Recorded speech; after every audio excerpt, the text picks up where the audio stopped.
नल द्वारा दमयंती के नेत्रों की सुंदरता का वर्णन। पुष्प बाण। कामदेव ने 3 बाणों से ही तीनों लोकों को जीत लेने से शेष बचे हुए 2 बाणों को प्रिय दमयंती के नेत्र कमल के पद पर अभिषिक्त कर सफल किया है।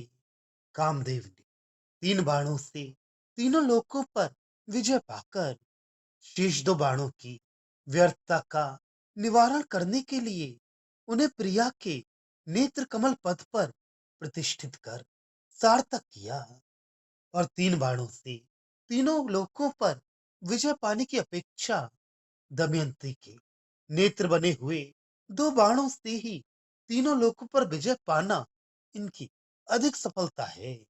मध्य में मुट्ठी से ग्रहण करने योग्य अर्थात अतिशय कृश कटे वाली धनुष पक्ष में मुट्ठी से ग्रहण करने योग्य मध्य भाग वाली कोमल कोमलांगी धनुष पक्ष में झुकने वाली होने से नम्र कामदेव की धनुर्लता है।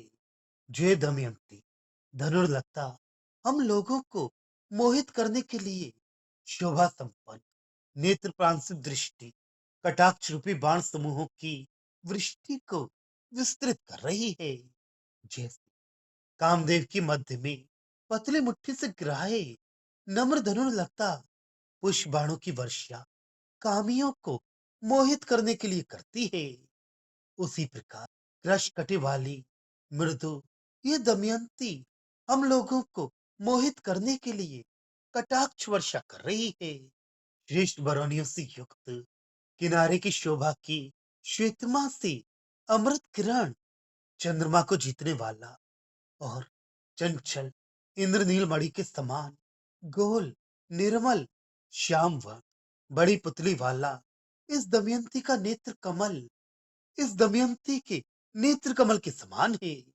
अर्थात उक्त गुण वाले दमयंती के नेत्र कमल की उपमा संसार में कहीं नहीं है।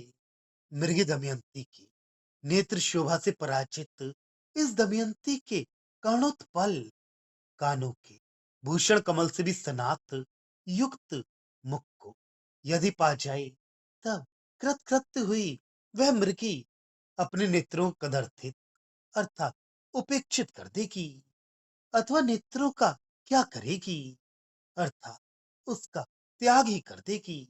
दमयंती के नेत्रों की समानता करना तो मृगी के नेत्रों के लिए बहुत दूर की बात है।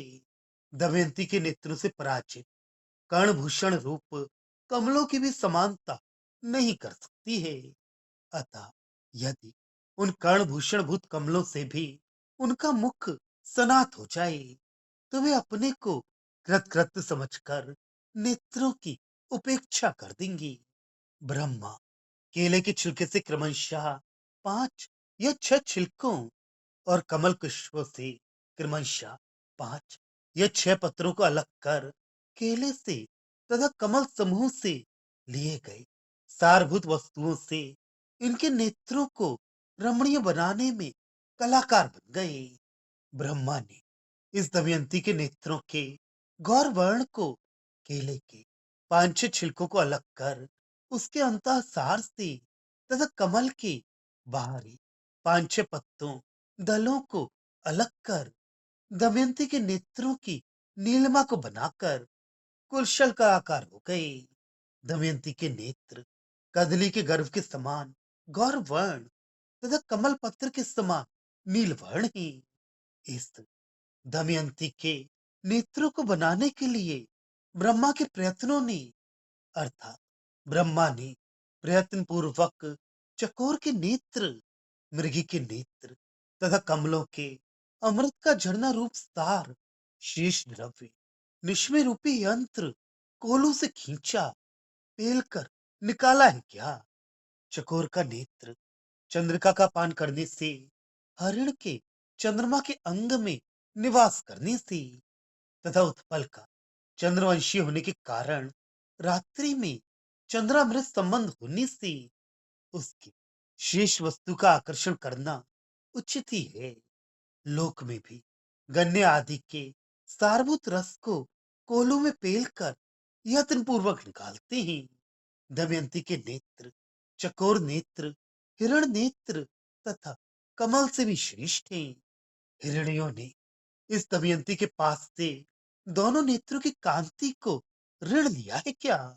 क्योंकि इस दमयंती ने डरती हुई उन मृगियों से अनेक गुणित कई गुना व्यास सहित नेत्रद्वय की शोभा को बलात्कार से ग्रहण किया है। लोक में भी प्रसिद्ध है कि ऋणदाता ऋण ग्रहीता को ऋण रूप में धन आदि देखकर बाद में डरते हुए ऋण ग्रहीता से ब्याज सहित कई गुना मूलधन बलात्कार पूर्वक ले लेता है। हिरण के नेत्रों से दमयंती के नेत्रों की शोभा अनेक गुनी उत्तम है। इस दमयंती के चंचल स्वभाव वाले कर्णांत विशाल नेत्र दूर तक जाकर परस्पर में क्या नहीं मिल जाते? अर्थात अवश्य मिल जाते, किंतु इन नेत्रों के जाने में कान कुएं के गिरने का भय बाधा नहीं करता। दमयंती के नेत्र कान तक पहुंचे हुए हैं तथा चंचल स्वभाव वाले हैं, अतः वे और भी आगे बढ़कर परस्पर में सिर के पिछले भाग में जाकर अवश्य मिल जाते, किंतु कुवत गंभीर कान में गिरने के भय से वे आगे नहीं बढ़कर वहीं रुक गए हैं। जिस प्रकार कुएं में गिरने के भय से अन्य भी कोई व्यक्ति आगे नहीं बढ़ता, उसी प्रकार दमयंती के नेत्रों ने भी किया है। दमयंती के नेत्र कर्णांत विशाल तथा चंचल हैं। खेत या आलवाल अर्थात थाले में केदाशिश नामक शंकर जी के समीप में स्थित कमलनी शिशिर ऋतु ठंडे जल में प्रवेश करने से पुण्य अर्थात धर्म कार्य के लिए मर गई है, क्योंकि उस कमलनी का पुष्प इस दमयंती का नेत्र हुआ और उस कमलनी का कोरक चकोर का नेत्र हुआ, अर्थात दमयंती का नेत्र कमलनी के पुष्प के समान तथा चकोर का नेत्र कमलनी के कोरक के समान हुआ। बिना अधिक पुण्य के कमलनी पुष्प तथा कमलनी कोरक को क्रमशः दमयंती तथा चकोर का नेत्र बनना असंभव है। कमलनी केदार क्षेत्र में रहती तथा शिशिर ऋतु जल या ठंडे में नष्ट हो जाती है, अतः उसने बड़ी तपस्या की है, जिसके कारण उसके पुष्प तथा कोरक को दमयंती तथा चकोर के नेत्र बनने का शुभ फल मिला हुआ है।